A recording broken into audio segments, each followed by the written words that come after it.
الكرام، اليوم باش نتحدثوا عن النادي الافريقي. الحلقة هذه مخصصة عن النادي الافريقي.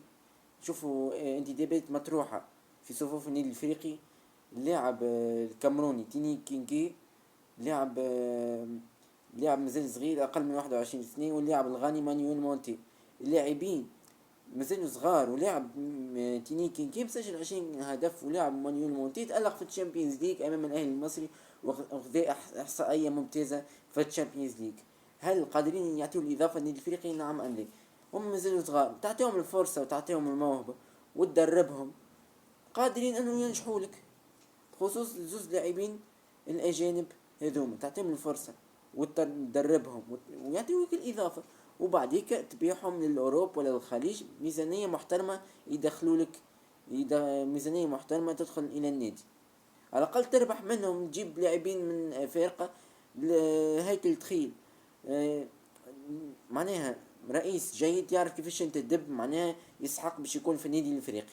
مش حكاية فلوس، مش قوة فلوس. من ريال مدريد جاب بيكام وزيدان الوقت هذاك، ما فازش بالتشامبيونز، ما فازش بالتشامبيونز ليج. مش قوة فلوس، قوة عقل وفلوس. اذا موجود العقل والفلوس قادر انك تنجح. بخصوص مانويل مونتي وفيليب فيني كينجي، ننتقلوا إلى اللاعب العراقي لاعب نادي الشمال القطري أحمد عطوين. أحمد عطوين لاعب 27، لاعب عمره 27 سنة، لاعب كوستو، لياقة بدنية ممتازة، قادر أنه يتطور مع النادي الأفريقي، ومسجل عديد الأهداف، وتألق مع نادي الشمال القطري، وقاعد يتألق في الدوري القطري اللي يعتبر من أبرز الدوريات في الدوريات العربية بعد الدوري السعودي. طبعا قاعد يتألق، يسحق أنه يكون في النادي الأفريقي، ومازال صغير عمره 27 سنة. ويتنافس مع الشرطة العراقي، لأن الفريق يتنافس مع الشرطة العراقي للخدمات بهذا اللاعب. بخصوص أحمد عطوين. ب فيليب كازومي، لاعب تي بي مازامبي، لعب مع تي بي مازامبي، صارت عديد الخلافات مع تي بي مازامبي. يتفاوض النادي الافريقي، يتفاوض مع النادي الرجاء والنادي الافريقي، يتنافسوا على هذا الخدمات. هذا اللاعب لعب في الشامبيونز ليج ولعب في تي بي مازامبي. تي بي مازامبي فريق عريق في افريقيا، عنده كلمته في افريقيا، وقادر انه اللاعب يفيد النادي الافريقي. حاليا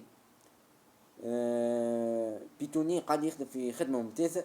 التاوس ما يليقش بالنادي الافريقي. مع التاوس ما يليقش باش تشدد له عقله. التاوس لاعب ما عندوش باش يقدم الإضافة. اعطينيه فرصته بزيت. معناه رجاء هذا اللاعب لازم يطرد من الفريق.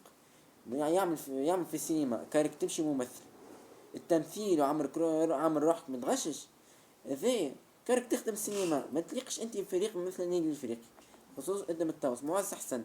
معز حسن هذا اللاعب ما يليقش بالنادي الافريقي، لازمه يطرد. به خصوص هذا اللاعب ما يليقش بالنادي الافريقي. قبل عديد الاهداف هذيا حطمت النادي الافريقي، حطمت طموحات النادي الافريقي.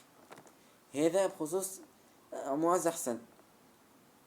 به بخصوص معز حسن، نشوفوا نعملوا احصاء تقييم عن انتدابات النادي الافريقي. شفنا الخضراوي وياسين بوعبيد، ياسين بوعبيد وبن عبده.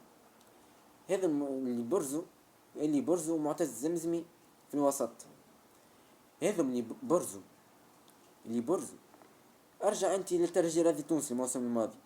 محمد الدربيني 2023 برز مع الاولمبي البيجي، بوقرة برز مع الاولمبي البيجي، ومارو برز مع الاتحاد المونستيري. هذا هذا بخصوص هذا من اللاعبين. مشاو مع الترجي الرياضي التونسي، ما تقلقوش. اذا انت تحب تكرر نفس اللي عملته الترجي الرياضي التونسي، قادرين انهم مش باش ينجحوا. راه قادرين اللاعبين هذا مش باش ينجحوا. حذاري من هذا التكرار.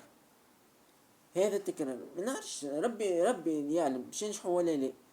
ينجموا ما ينجحوش.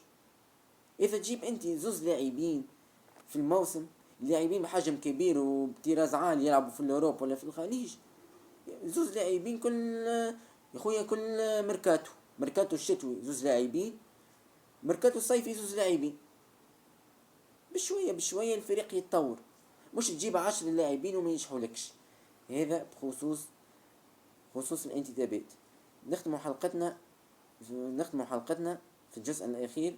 بتوني قاعد يخدم في خدمة كبيرة على مستوى اللياقة البدنية، تدريب ليل ونهار، وقاعد معناه يكتشف نقاط الضعف على مستوى الهجومي.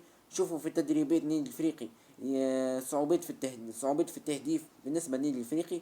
والنادي الافريقي ما عندش لاعب احمد خليل، لاعب عنده بون فيزيك، يتنافس بدنيا، يضرب كورة بالراس، يتنافس بدنيا.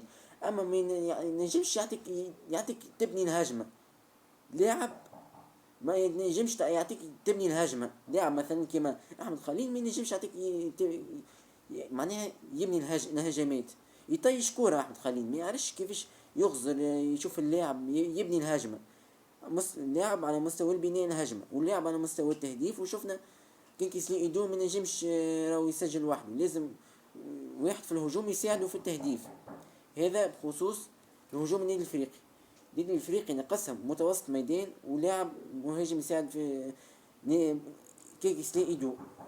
به بخصوص كيكسلي ايدو، به حاليا كيكسلي ايدو لاعب ممتاز، اما اذا تجيب له لاعب هداف ولاعب بناء الهجمة يولي فريق على مستوى عالي، والنادي الافريقي راهو يرضى كمركز اول ومركز ثاني. هذا بخصوص النادي الافريقي. وصلنا للختام، ان شاء الله عجبتكم الحلقة، ودعمونا بلايك، مازلنا جدد و... وان شاء الله نعجبكم في التحليل الفني. اذا كان ما عجبتونيش ما عجبتكمش نجم نبطل. شكرا.